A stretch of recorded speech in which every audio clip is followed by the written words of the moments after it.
یا عبداللہ ابن عمر، پھر اپنے بیٹے کو بلاتے ہیں، اے عبداللہ بن عمر، انظر ما علی من الدین، دیکھو مجھ پر کتنا قرضہ ہے، دیکھو مجھ پر کیا قرضہ ہے، کہ دنیا سے جانے سے پہلے اپنے فرائض ادا کر دوں. فحسبوہ، تو انہوں نے اس کو شمار کیا، فوجدوہ 86,080,000 او نحوہ، تو انہوں نے پایا اس کو 86,000 درہم یا اسی کے لگ بھگ.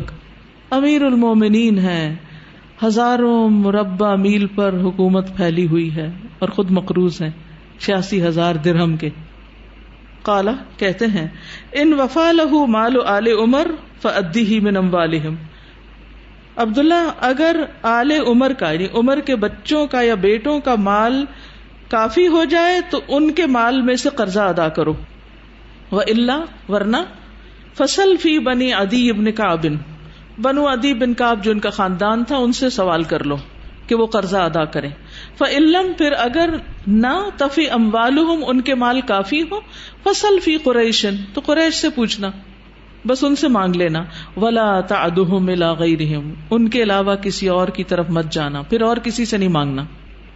فأد عنی ھذا المال، ادا کر دینا میری طرف سے اس مال کو، یعنی میرا قرضہ چکانا.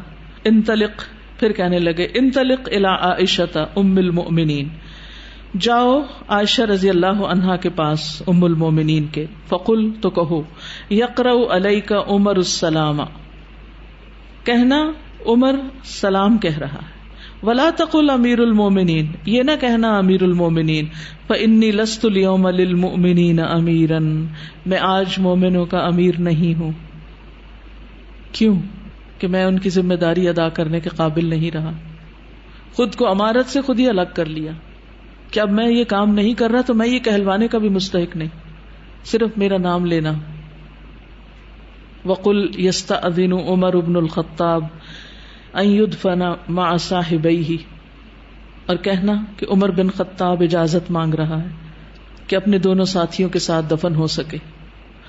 فسلم واستأذن، تو عبداللہ بن عمر نے حضرت عائشہ کو سلام کیا اور اجازت مانگی. ثم دخل علیہا، پھر ان پہ داخل ہوئے. فوجدہا قائدۃ تبکی، تو دیکھا کہ وہ بیٹھی رو رہی ہیں، یعنی حضرت عمر کے غم میں رو رہی ہیں. فقال، تو بولے، یقرأ علیک عمر بن الخطاب السلام، عمر بن خطاب تمہیں سلام کہہ رہے ہیں. وَيَسْتَأْذِنُ أَن يُدْفَنَ مَعَ صَاحِبَيْهِ، اور اجازت مانگ رہے ہیں کہ اپنے دونوں ساتھیوں کے ساتھ دفن کیے جائیں. فقالت، کہنے لگی، كنت أريده لنفسي، میں اس جگہ کو اپنے لیے چاہتی تھی، کیونکہ ان کا اپنا حجرہ تھا، ان کی جگہ تھی. کہتی کہ یہ جگہ میں نے اپنے لیے رکھی ہوئی تھی. وَلَأُؤْثِرَنَّهُ بِهِ الْيَوْمَ عَلَى نَفْسِي، آج کے دن تو میں ضرور ان کو اپنی جان پر ترجیح دوں گی، لیکن آج میں سرنڈر کرتی ہوں اپنا حق اور عمر کو ترجیح دوں گی کہ انہیں یہاں دفن کیا جائے اس حجرے میں. فلما اقبل، تو جب وہ واپس آئے، قیل ھذا عبداللہ ابن عمر قد جاء، تو کہا گیا کہ عبداللہ بن عمر آ گئے ہیں. ظاہر آہستہ آہستہ طبیعت زیادہ خراب ہو رہی ہوگی، تو انہیں بتایا گیا کہ عبداللہ بن عمر واپس آ گئے. قال ارفعونی، کہنے لگے مجھے اٹھا کے بٹھاؤ، مجھے اونچا کرو. فاسندہ رجل الیہ، تو ٹیک دے دی ان کو ایک شخص نے اپنی طرف، یعنی اپنے اوپر ٹیک دے کے پیچھے بیٹھ گئے اور اپنے سہارے بٹھا دیا. فقال ما لدیک، پوچھا کیا خبر ہے آپ کے پاس. قال الذی تحب یا امیر المومنین، اے امیر المومنین جو آپ اپنے لیے پسند کرتے ہیں، یعنی آپ کو اجازت مل گئی ہے وہاں دفن ہونے کی. اذنت، حضرت عائشہ نے اجازت دے دی. قال الحمدللہ، کہنے لگے اللہ کا شکر ہے. ما کان من شیء اہم الی من ذلک، میرے نزدیک اس سے اہم امپورٹنٹ کوئی چیز نہ تھی، میرے لیے سب سے زیادہ اہم معاملہ یہی تھا کہ مجھے وہاں کی اجازت دے دی جائے. فاذا انا قضیت، پھر جب میں وقت پورا کر چکوں، یعنی فوت ہو جاؤں، فاحملونی، تو مجھے اٹھا کے وہاں لے جانا. ثم سلم، پھر سلام کرنا. فقل، پھر کہنا، یستأذن عمر بن الخطاب، عمر بن خطاب اجازت مانگتا ہے. فَإِنْ أَذِنَتْ لِي فَأَدْخِلُونِي، پھر اس وقت اگر مجھے اجازت دیں تو مجھے داخل کرنا. وَإِنْ رَدَّتْنِي رُدُّونِي إِلَى مَقَابِرِ الْمُسْلِمِينَ، اور اگر وہ مجھے واپس لوٹا دیں تو مجھے مسلمانوں کے ایک مقبرے میں دفن کر دینا. ایسا کیوں کیا؟ ایسا تقوی کہ آج تو پھر میں زندہ ہوں، شاید میرے لحاظ میں یہ میری بیماری کو دیکھ کے مجھے اجازت دے رہی، ہو سکتا ہے ان کا دل نہ مانا ہو، مجبوری سے انہوں نے کہا ہو، تو جب میں فوت ہو جاؤں گا تو انہیں میرا کوئی لحاظ تو نہیں ہوگا نا، تو دوبارہ اجازت مانگنا، تو اس وقت اگر اجازت ملے تو مجھے وہاں دفن کرنا. شدید ترین خواہش ہونے کے باوجود بھی کیسا صبر ہے، کس طرح اپنے آپ کو کنٹرول کیا، اور کس طرح انصاف کی بات کی. یعنی عدل و انصاف تو ان کی رگ و پے میں پیوست تھا کہ کسی کے اوپر کوئی ظلم نہ ہو، جبر نہ ہو، اپنے کسی عہدے، مقام، کسی کے غم کی حالت یا کسی سے کوئی ناجائز فائدہ نہ اٹھایا جائے، کسی کو مجبور کر کے یا کسی طرح کوئی زبردستی کر کے، جبر کر کے کسی سے کوئی چیز نہ لی جائے. وجاءت ام المؤمنین حفصۃ والنساء تسیر معها. ام المؤمنین حفصہ کو جب پتہ چلا تو وہ آ گئیں اپنے باپ کے پاس، حضرت عمر کے پاس، اور عورتیں آپ کے ساتھ چل رہی تھیں. فلما رأیناها قمنا. پھر جب ہم نے ان کو دیکھا تو ہم کھڑے ہو گئے، یعنی جو لوگ حضرت عمر کے آس پاس تھے وہ اٹھ گئے. فولجت علی. تو وہ ان پر داخل ہوئی. فبکت عنده ساعتا. تو کچھ دیر آپ کے پاس بیٹھ کے روتی رہیں. واستأذن الرجال. اور اجازت مانگی مردوں نے دوبارہ. فولجت داخلا. تو وہ اندر داخل ہو گئیں لہم ان کی خاطر. فسمعنا بکاءها من الداخل. تو ہمیں اندر سے ان کی آواز آ رہی تھی رونے کی، سسکیوں اور آہوں کی آ رہی ہوگی، ظاہر بین تو نہیں کر رہی تھی، وہ تو منع ہے. فقالو. مردوں نے کہا اوصی یا امیر المؤمنین. اے امیر المؤمنین وصیت کیجیے. سب کو پتا چل رہا تھا کہ عمر کی طبیعت خراب ہوتی چلی جا رہی. استخلف. اپنے بعد خلیفہ مقرر کیجیے. قال ما اجد احق بهذا الامر من هؤلاء النفر او الرهط الذين توفي رسول الله صلی اللہ علیہ وسلم وهو عنهم راض. کہنے لگے کہ میں اس کام کا زیادہ حقدار نہیں سمجھتا اس گروہ یا جماعت سے زیادہ کہ جب رسول اللہ صلی اللہ علیہ وسلم فوت ہوئے تو وہ ان سب سے راضی تھے. یہ 6 لوگ نبی صلی اللہ علیہ وسلم کے محبوب تھے، آپ ان سے راضی تھے جب آپ فوت ہوئے، لہٰذا ان میں سے کسی کو مقرر کیجئے، تم ان لوگوں میں سے دیکھ لو. فسمى عليا وعثمان والزبير وطلحة وسعدا وعبد الرحمن. تو انہوں نے نام لیا، کس نے؟ حضرت عمر نے. کس کس کا؟ حضرت علی کا، حضرت عثمان کا، حضرت زبیر کا، حضرت طلحہ کا، سعد بن ابی وقاص کا اور عبد الرحمن بن عوف کا. یہ سب کون ہیں؟ عشرہ مبشرہ میں سے ہیں. وقال یشہدکم عبداللہ بن عمر. اور کہنے لگے حاضر رہیں گے تمہارے ساتھ عبداللہ بن عمر. ولیس لہ من الامر شیء. اور ان کا خلافت یا حکومت میں سے کوئی حصہ نہیں. یعنی صرف یہ کہا کہ ان کو مشورے میں شریک کر لینا بس. کس لیے؟ کہے التعزیۃ لہ. عبداللہ بن عمر کی تسلی کے لیے کہ ہاں ان کو بھی شریک کر لیا ہے اس کام میں، یعنی انہیں بھی کچھ امپورٹنس دی گئی، لیکن وہ خلیفہ نامزد نہیں کیے جائیں گے، صرف مشورہ دیں گے. فَإِنْ أَصَابَتِ الْإِمْرَةُ سَعْدًا فَهُوَ ذَاكَ. پھر اگر پہنچی سعد بن ابی وقاص کو حکومت یا امارت تو وہ اس کے اہل ہیں. یہ بات انہوں نے خاص طور پر کیوں کہی؟ کیونکہ انہوں نے معزول کیا تھا حضرت سعد کو. وَإِلَّا فَلْيَسْتَعِنْ بِهِ أَيُّكُمْ مَا أُمِّرَ فَإِنِّي لَمْ أَعْزِلْهُ عَنْ عَجْزٍ وَلَا خِيَانَةٍ. ورنہ جو کوئی خلیفہ ہو سعد سے مدد لیتا رہے، یعنی سعد کو شریک مشورہ رکھا جائے. وَإِلَّا فَلْيَسْتَعِنْ بِهِ. بِهِ سے مراد سعد ہے. أَيُّكُمْ مَا أُمِّرَ. جو بھی تم میں سے خلیفہ بنایا جائے. فَإِنِّي لَمْ أَعْزِلْهُ. کیونکہ میں نے انہیں معزول نہیں کیا عن عجز ولا خیانت، کسی نااہلی کی وجہ سے یا خیانت کی وجہ سے، کیونکہ انہیں فکر تھی. دیکھیے کتنی باریک باتیں سوچتے ہیں، کتنے دور اندیش ہیں کہ میں نے 6 لوگوں کے نام دیے ہیں، اگر ان میں سے سعد کا نام آ گیا تو کہیں ایسا نہ ہو کہ یہ کہے کہ نہیں ان کو پہلے معزول کیا گیا تھا اس لیے ان کو نہیں بنانا. کہنے لگے نہیں ایسا کچھ نہیں، اگر ان کا نام آ جائے سامنے تو ان کو بھی بنا سکتے ہو. وقال. اور کہنے لگے اوصی الخلیفۃ من بعدی بالمہاجرین الاولین. میں وصیت کرتا ہوں خلیفہ کو جو بھی میرے بعد آئے گا کہ مہاجرین اولین کے ساتھ نیک سلوک کرے. ان یعرف لهم حقهم. کہ ان کا حق پہچانے. وَيَحْفَظَ لَهُمْ حُرْمَتَهُمْ. اور ان کی حرمت کا لحاظ رکھے، اس کی حفاظت کرے. عزت اور حرمت کا پاس رکھے. وَأُوصِيهِ بِالْأَنصَارِ خَيْرًا، اور میں انصار کے ساتھ خیر و بھلائی کی وصیت کرتا ہوں، یعنی خلیفہ کو. الذین تبوؤا الدار والایمان من قبلہم، جو مہاجرین کے آنے سے پہلے ہی انہوں نے اس گھر میں جگہ بنا رکھی تھی اور ایمان لائے تھے، یعنی جو مدینہ میں پہلے سے رہ رہے تھے، دارالایمان میں اپنا ٹھکانہ بنایا ہوا تھا. ان یقبل من محسنہم، کہ ان کے نیک سے قبول کر لیا جائے یا ان کے نیک کی قدر کی جائے. وان یعفى عن مسیئہم، اور ان کے برے کو معاف کر دیا جائے، جو قصوروار ہوں ان سے درگزر کر لیا جائے. وأوصیہ بأہل الامصار خیرا. آپ لوگ توجہ سے سبق سنا کریں کہ ٹاپک کیا چل رہا ہے. اور میں وصیت کرتا ہوں اس خلیفہ کو بأہل الامصار، سارے شہر والوں کے ساتھ خیرن بھلائی کی، یعنی یہ نہیں کہ صرف مدینہ والوں کے ساتھ بھلائی کی جائے، سب کا خیال رکھا جائے. فإنہم ردء الاسلام، یا امصار مصر اصل میں کہتے ہیں سٹی کو، جیسے پہلے پارے میں آتا نا اہبطوا مصرا فإن لکم ما سألتم، یعنی جو لوگ شہروں میں بستے ہیں ان سب کا خیال رکھا جائے. فإنہم ردء الاسلام وجبات المال وغیظ العدو، کیونکہ وہ اسلام کی قوت ہیں. ردء الاسلام وجبات المال، اور مال لانے والے ہیں، ٹیکس پے کرتے ہیں. وغیظ العدو، اور دشمن کو غصہ دلانے والے ہیں.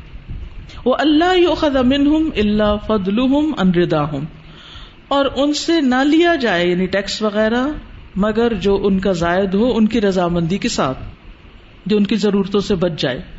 وَأُوصِيهِ بِالْأَعْرَابِ خَيْرًا، اور میں دیہاتوں میں بسنے والوں کے ساتھ بھی بھلائی کا حکم دیتا ہوں. یعنی جو لوگ بدو ہیں، شہروں میں نہیں رہتے، اہل الامصار شہروں میں رہنے والے، اور آراب کون ہوتے ہیں؟ دیہاتی بدو، ان کے ساتھ بھی. فإنہم اصل العربی، کیونکہ وہ عربوں کی جڑ ہیں، اصل ہیں. ومادۃ الاسلامی، اور اسلام کا مادہ انہی سے ہے. ان یؤخذ من حواشی اموالہم، کہ لیا جائے ان کے مالوں میں سے جو ذرا کم درجے کا ہو. حواشی حاشیہ ہوتا نا جو سائڈ پر ہوتا ہے. وترد علی فقرائہم، اور ان کے فقراء میں ہی تقسیم کر دیا جائے، یعنی آراب سے جو کچھ لیا جائے وہ ان کے آرابی بھائیوں میں ہی تقسیم کر دیا جائے. وَأُوصِيهِ بِذِمَّةِ اللَّهِ وَذِمَّةِ رَسُولِهِ صلی اللہ علیہ وسلم، اور میں وصیت کرتا ہوں اس کو اللہ کے ذمے اور اس کے رسول کے ذمے ہونے والوں کی، یعنی ذمیوں کی. ان یوفی لہم بعہدہم، کہ ان کا عہد پورا کیا جائے. وان یقاتل من ورائہم، اور یہ کہ انہیں دشمنوں سے بچایا جائے. ولا یکلف الا طاقتہم، اور نہ تکلیف دی جائے ان کو مگر جس کی ان میں طاقت ہو، یعنی ان سے طاقت سے بڑھ کے کام نہ لیا جائے، ان پہ ایسا جزیہ نہ لگایا جائے کہ جس کے لیے وہ خوار ہو جائیں اس کو حاصل کرنے میں، اس مال کو کہ وہ پے کر سکیں. فلما قبض، اب آپ دیکھیے یہ ساری باتیں، ساری وصیتیں کس کے بارے میں، کس کے لیے سوچ رہے ہیں؟ لوگوں کے لیے سوچ رہے ہیں. یہ ہوتا ہے سچا خیر خواہ ذمہ دار لیڈر، جو اپنی ذات کی فکر بعد میں کرتا ہے اور متعلقین کی پہلے کرتا ہے. فلما قبض، پھر جب وہ فوت ہو گئے، خرجنا به فانطلقنا نمشی، تو نکلے ہم ان کے ساتھ اور لے گئے ہم ان کو نمشی یعنی پیدل چلتے ہوئے. فسلم عبداللہ ابن عمر، عبداللہ بن عمر نے حضرت عائشہ کو سلام کیا. قال یستأذن عمر بن الخطاب، بولے عمر بن خطاب اجازت مانگتے ہیں. قالت ادخلوہ، بولی ان کو داخل کرو. فادخل، تو وہ داخل کیے گئے. فوضع ہنالک مع صاحبیہ، تو وہ رکھے گئے وہاں اپنے دونوں ساتھیوں کے ساتھ. فلما فرغ من دفنہ، پھر جب ان کے دفن سے فارغ ہوئے. اجتمع ہؤلاء الرہط، تو یہ گروہ اکٹھا ہوا، یعنی یہ 6 لوگ اکٹھے ہو گئے، یعنی خلافت کے لیے، فیصلے کے لیے. فقال عبد الرحمن، تو عبد الرحمن بن عوف نے کہا اجعلوا امرکم الی 3 منکم، کر لو اپنا معاملہ اپنے میں سے 3 کے ساتھ، یعنی 6 کی بجائے 3 بن جاؤ. فقال الزبیر، تو زبیر کہنے لگے قد جعلت امری الی علی، میں اپنا معاملہ علی کی سپرد کرتا ہوں. فقال طلحہ، اور طلحہ کہنے لگے قد جعلت امری الی عثمان، میں اپنا معاملہ عثمان کے سپرد کرتا ہوں. وقال سعد، سعد بن ابی وقاص کہنے لگے قد جعلت امری الی عبد الرحمن بن عوف، میں اپنا معاملہ عبد الرحمن بن عوف کے حوالے کرتا ہوں. میں اپنا اختیار ان کو دیتا ہوں. فقال عبد الرحمن ایکما تبرأ من هذا الامر فنجعله الیہ. یہ تین رہ گئے نا, تو عبد الرحمن الگ ہو گئے اور حضرت علی اور حضرت عثمان کو مخاطب کر کے کہتے ہیں کہ کتنے عقل مند ہیں یہ سب لوگ, کتنے بہترین فیصلے ہیں ان کے, کیسے ڈیسیژن لیتے ہیں اور کتنے بہترین طریقے سے نکلتے جاتے ہیں مشکلات میں سے اور ڈیسیژن لیتے چلے جاتے ہیں. تو عبد الرحمن کہنے لگے ایکما تم دونوں میں سے جو بھی تبرأ الگ ہو گیا من ھذا الامر اس کام سے فنجعلہ الیہ تو ہم اس کے سپرد وہ کر دیں گے, یعنی جو خلافت سے دستبردار ہوگا ہم اسی کو خلافت دے دیں گے. واللہ علیہ اور اللہ اس پر ہے یعنی گواہ ہے. وکذا الاسلام اور اسی طرح اسلام. لینظرن افضلہم فی نفسہ البتہ ضرور دیکھے ان میں سے افضل اپنے دل میں. اب اپنے آپ کو بری کرنے کا مطلب تو یہ ہے کہ پھر مجھے خلیفہ بنا دیا جائے, تو دونوں ہی چپ ہو گئے. فاسکت الشیخان تو خاموش ہو گئے دونوں لوگ یعنی حضرت عثمان اور حضرت علی.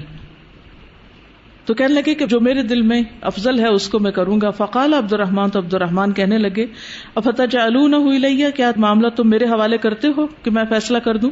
واللہ علیہ اور اللہ میرے اوپر گواہ ہے. اللہ آلو ان افضلکم کہ میں نہ کوتاہی کروں گا تم میں سے افضل کو خلیفہ بنانے کی.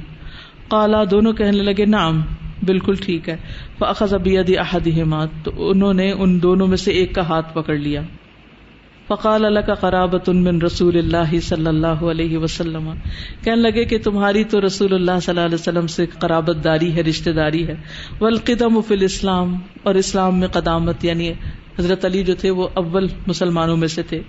ما قد علمتا جو تم جانتے ہو. فاللہ علیک اللہ تم پر نگہبان ہے.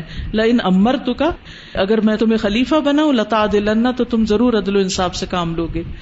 ولئن امرت عثمان لتسمعن ولتطیعن اور اگر میں عثمان کو خلیفہ بنا دوں تو تم ضرور سنو گے اور اطاعت کرو گے. ثم خلا بالآخر پھر وہ حضرت علی کا ہاتھ چھوڑ کے دوسرے کی طرف اکیلے ہوئے. فقال له مثل ذلك ان کو بھی یہی بات کہی کہ تم بھی قرابت دار ہو, قدیم الاسلام ہو اور یہ سب خوبیاں ہیں تم میں. فلما اخذ المیثاق پھر جب دونوں سے وعدہ لے لیا کہ جس کو بھی میں تم میں سے خلیفہ بناؤں گا تم بگڑو گے نہیں, یعنی دوسرا فوراً موافقت کرے گا. قال ارفع یدک یا عثمان عثمان اپنا ہاتھ اٹھاؤ. فبایعہ تو ان سے بیعت کر لی. فبایع له علی تو حضرت علی نے بھی فوراً بیعت کر لی. وولج اہل الدار فبایعوہ تو مدینہ والے بھی سارے اندر گھس آئے اور انہوں نے بھی حضرت عثمان پہ بیعت کر لی. اور یوں یہ معاملہ بہت آسان طریقے سے طے پا گیا. کس قدر حکمت ہے اس فیصلے میں, کتنی سمجھداری ہے. اور اب سمجھ آتی ہے نا کہ انہوں نے حضرت عبد الرحمن بن عوف کو نماز کے لیے کیوں کھڑا کیا. ایک تو وہ قریب ہوں گے اور دوسرا کیونکہ اس معاملے میں حضرت عبد الرحمن بن عوف کا کردار بہت زبردست ہے کہ وہ پہلے 6 سے 3 کرتے ہیں کہ کم سے کم لوگوں میں معاملہ ہو, کہ زیادہ میں فیصلہ کرنا مشکل ہے, اور پھر 3 میں سے خود الگ ہو جاتے ہیں اور 2 پہ معاملہ لے آتے ہیں اور دونوں کی الگ الگ تعریف کرتے ہیں, ان کو اپریشیٹ کرتے ہیں, ان کی خوبیوں کا ذکر کرتے ہیں. دیکھیے یہ کتنی اہم بات ہے کہ اگر آپ نے کسی کو کوئی چیز نہیں بھی دینی تو جو اس کے اندر خیر و خوبی اور بھلائی ہے اس کو تو آپ اپریشیٹ کریں نا, کہ اس کا دل جوئی کرے, اس کا morale بلند کرے تاکہ وہ اس وقت حوصلہ نہ ہارے یا اس کو یہ فیل نہ ہو کہ مجھے پیچھے کر دیا گیا یا میری دل جوئی نہیں کی گئی. دل توڑنے والی یہاں کوئی بھی بات نہیں, سبھی کا دل رکھا گیا اور بہترین طریقے سے فیصلہ ہو گیا. اب آپ کی باری ہے, اب آپ بتائیں گے مجھے کہ اس واقعے سے آپ نے کیا سیکھا. حدیث تو ہے حضرت عثمان کی بیعت کیسے ہوئی, ان کو خلافت کیسے ملی, لیکن واقعہ شروع ہوتا ہے حضرت عمر رضی اللہ عنہ کی شہادت سے. کیا تھی ان کی زندگیاں اور کیا ہیں ہماری زندگیاں. نہ ہم ان کو پڑھتے ہیں, نہ ان کے طریقوں کو دیکھتے ہیں, نہ پھر ہم میں وہ حکمت پیدا ہوتی ہے, نہ ہمیں لوگوں کے دل جیتنے آتے ہیں, نہ لوگوں سے معاملہ کرنا آتا ہے. ہر کوئی ہم سے نالاں اور خفا ہی رہتا ہے. کہتے ہیں نا کہ کوئی کارواں سے چھوٹا, کوئی بدگماں حرم سے, یعنی کسی نے وہ کارواں یعنی اسلام ہی چھوڑ دیا, مرتد ہو گیا. کوئی بدگماں حرم سے یعنی مسجد و منبر ان چیزوں سے بدگمان ہے. اصل وجہ کیا ہے, مشکل کیا ہے, یعنی لوگوں کے دین سے بددل اور دور ہونے کی وجہ اصل میں کیا ہے. نہیں میر کارواں میں, یعنی جو لیڈرز ہیں ان کے اندر نہیں خوئے دل نوازی, دل رکھنا نہیں جانتے، لوگوں کے دل جیتنا نہیں جانتے. تو اچھا لیڈر وہی ہوتا ہے جو سب کو ساتھ لے کے چل سکے. جو سب کو ساتھ لے کے نہیں چل سکتا وہ لیڈر ہی کہاں کا، وہ کس پہ لیڈر ہے پھر. مشکل فیصلے ضرور ہوتے ہیں لیکن دل توڑ توڑ کے فیصلے نہیں کیے جاتے. حکمت کے ساتھ، آسانی کے ساتھ، وقت آنے پر. ہم کہتے نہیں ہم سچ کہہ رہے ہیں، ہم بالکل انصاف کی بات کر رہے ہیں. اور ان کا یہ فیصلہ کتنا بہترین تھا.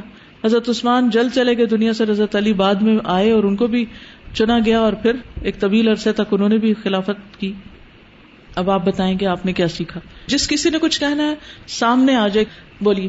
استاذہ میں کہہ رہی تھی کہ یہ ٹاپ ٹو باٹم حضرت عمر سے لے کے جن کے اوپر وہ وقت آیا ہے، مصیبت آئی ہے، آخر لمحے تک سب لوگ کتنے کمپوزڈ ہیں نا، حالانکہ اتنا مشکل وقت ہے اور اتنا بڑے بڑے فیصلے کرنے انہوں نے. بڑی اہم بات انہوں نے کی کہ اتنے مشکل فیصلے اور اتنی بڑی مصیبت، وہ کہتے ہیں اس سے بڑی مصیبت کوئی اور نہیں مسلمانوں نے دیکھی تھی. اور سب کمپوزڈ ہیں، اپنے کاموں پہ فوکسڈ ہیں. حکومت کے کسی سربراہ کی وفات ہو جائے ہمارے ہاں تو کیا ہوتا ہے؟ سب کام کاج چھوڑ دیے جاتے، 3 دن تک سو گئے، سارے دفتر بند، سارے کام چھوٹے ہوئے. اور اسی طرح گھروں میں، خاندانوں میں وفات ہو جائے تو کیا ہوتا ہے؟ سب کام کاج بند. کسی ادارے میں کسی کی وفات ہو جائے سارے کام کاج بند. کیا ہے؟ ہم سب جنازے پہ جا رہے ہیں اور سب بڑے بڑے چل پڑتے ہیں. ٹھیک ہے، اگر واقعی آپ کے اوپر کوئی خاص ذمہ داری ہے تو اور بات ہے کہ اگر جہاں وفات ہوئی ہے ان کے خاندان میں سے کوئی دیکھنے سنبھالنے والا نہیں تو ٹھیک ہے آپ چلے جائیں اپنا کام کسی اور کے حوالے کر کے. لیکن یہ تو نہیں کہ سارے اپنے دفتر چھوڑ دیں اور جا کے ہاتھ پہ ہاتھ رکھ کے اور باتیں سننے کے لیے بیٹھ جائیں، چاہے کسی کی بھی وفات ہو، کسی کی بھی ہو. ہم سب کو اپنے ساتھی بھی عزیز ہیں، ان کے والدین بھی عزیز ہیں، ان کے بچے بھی عزیز ہیں. لیکن کیا اگر ہم ہر ایک کی وفات پر اپنی ذمہ داری چھوڑ کر صرف دلاسے کے لیے پہنچ جائیں گے تو کیا بنے گا؟ کام کب ہوں گے؟ کیسے ہوں گے؟ زندگی موت ہر ایک کے ساتھ ہے. ایک دن میری وفات کی خبر بھی آپ کو پہنچے گی، لیکن میری آج سے آپ کو وصیت ہے کہ میری وفات پر کوئی اپنا کام 1 منٹ کے لیے بھی بند نہیں کرے گا، سوائے اس کے کہ شدید ضرورت ہو کسی کو غسل دینے کی یا کفن پہنانے کی. باقی کوئی نہ کلاس بند ہوگی، نہ کوئی کلاس سے نکلے گا، کوئی کام نہیں چھوڑے گا. کیونکہ جو پڑھا پڑھایا جا رہا ہے، جس کام پہ ہم کھڑے ہیں وہ اللہ کے دین کی خدمت ہے اور یہ کوئی معمولی کام نہیں ہے. اسے انسانوں کے لیے بند نہیں کیا جا سکتا. ہاں جب آپ کا کام مکمل ہو جائے، چھٹی کا وقت ہو، آپ کا ذاتی وقت ہو، اس وقت آپ پہنچ سکتے ہیں تو آپ پہنچیں، اور اگر نہیں پہنچ سکتے تو جہاں بیٹھے ہیں وہاں سے ہی دعا کر دیں، آپ کی دعا اللہ سن لے گا. ہمیں اس ٹرینڈ کو ختم کرنا چاہیے اور اپنے بچوں کو بھی وصیت کرنی چاہیے اور اپنے رشتہ داروں کو بھی کہ ذمہ داریاں نہیں چھوڑیں. السلام علیکم. میں نے پوچھنا تھا، ایک سوال ہے اور ایک چیز شیئر کرنی ہے. پہلی چیز جو شیئر کرنی ہے وہ یہ کہ آپ صلی اللہ علیہ وسلم کو جانے سے پہلے، یعنی اپنی وفات سے پہلے اپنی امت کی کتنی فکر تھی، اور پھر جب آپ صلی اللہ علیہ وسلم کی وفات ہوئی تو ویسے ہی ابو بکر نے جیسے ان کی وفات ہوئی انہوں نے یہی معاملہ سب سے پہلے دیکھا کہ خلیفہ کون ہوگا. اور ویسے ہی پھر جب حضرت عمر کی وفات کا ٹائم تھا اور جب انہیں پتہ چل گیا کہ وہ اب مطلب زیادہ ٹائم نہیں رہ سکتے، تو انہوں نے بھی یہی چیز دیکھی کہ میرے پیچھے کون ہوگا اپنی امت کا خیال رکھنے کے لیے. جی اب میرا سوال یہ ہے کہ جب حضرت عمر کو چوٹ لگی، جب ان کو خنجر مارا گیا، تو کیا ان کے جسم سے کوئی بلیڈنگ وغیرہ ہوئی تھی؟ اور اگر بلیڈنگ وغیرہ ہو تو ظاہر سی بات ہے کپڑے پلید ہو جاتے ہیں اور نماز نہیں ہوتی ان میں، تو اس سچویشن میں کیا مطلب کرنا چاہیے؟ اور اگر یعنی اگر کسی کے نماز کی حالت میں کسی کو کوئی خنجر لگے، کپڑوں پہ خون لگ جائے تو نماز ہو جاتی، اس سے کوئی فرق نہیں پڑتا. اور اگر جماعت میں ہو تو اس طرح نماز توڑ سکتے ہیں کیا؟ وہ ظاہر ہے وہ تو پھر اب نماز شاید نہ پڑھ رہے ہوں یا پڑھ بھی رہے ہوں، نہیں پتہ چلتا، لیکن حضرت عبد الرحمن بن عوف جماعت کرا رہے تھے. ٹھیک ہے، یہ نقطہ بہت اہم ہے. یعنی مسلمانوں نے ہر موقع پر اجتماعیت کے ڈسپلن کو نہیں خراب ہونے دیا. نبی صلی اللہ علیہ وسلم کی وفات ہوئی، ابھی آپ کو دفن نہیں کیا گیا کہ پہلے کس کو خلیفہ مقرر کر لیا گیا. حضرت ابو بکر کو. اب لوگ جذباتی باتیں کرتے ہیں, ان کو اپنے نبی سے کیا پیار تھا, انہیں تو اپنی خلافت کی پڑی تھی. نعوذ باللہ, ایسی باتیں زیب نہیں دیتی مسلمانوں کو. جن پر امت کی خیرخواہی کی ذمہ داری تھی انہوں نے اس کو بھی ساتھ ہی نبھایا. وہ جذبات میں اس طرح نہیں بہہ گئے کہ پھر وہی بات جو میں پہلے کہی کہ اپنی ذمہ داریاں چھوڑ کے بیٹھ جائیں. اور یہی چیز آگے ہم چلتے دیکھتے ہیں, نماز نہیں توڑی, صف نہیں بکھری, فوراً دوسرے کو امامت میں لا کے نماز کنٹینیو کی. لوگوں کے اندر کیوس اور ایک ہراس پیدا نہیں کیا. اور یہ بہت بڑی خوبی ہے مسلمانوں کی. جس قوم کے اندر اتنا ڈسپلن ہو اسے کوئی ہرا سکتا ہے؟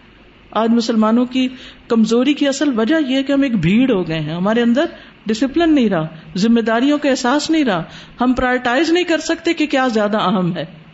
جی السلام علیکم استاذہ.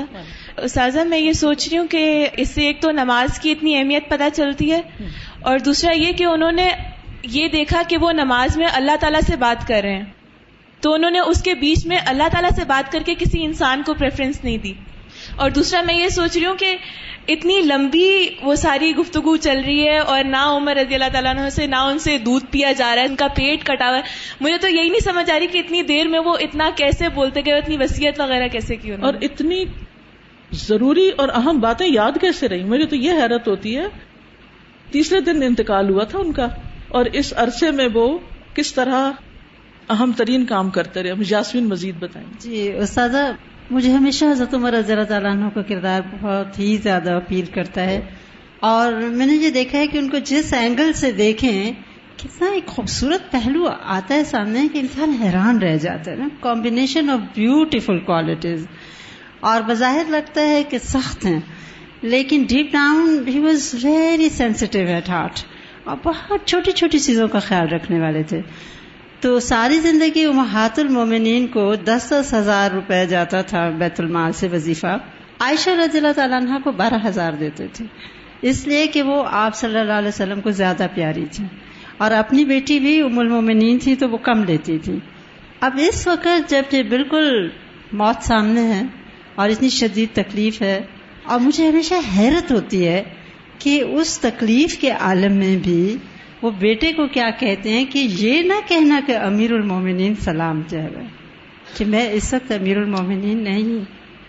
یعنی کہ مجھے اتنی حیرت ہوتی ہے اس حد تک کانشینشیس ہونا کہ اب میں اس وقت کام نہیں کر سکتا تو میں اس ٹائٹل کا بھی حقدار نہیں ہوں. اور پھر اجازت, اور پھر یہ کہ میرے مرنے کے بعد دوبارہ سلام کرنا اور اجازت لینا کہ انڈائریکٹلی کہ زندگی میں میرے ہوتے ہوئے ہو سکتا ہے ان کے دل میں کوئی بھی خیال کسی احسان کا نہ آیا ہو, اور اس پہ دوبارہ جا کے پوچھنا.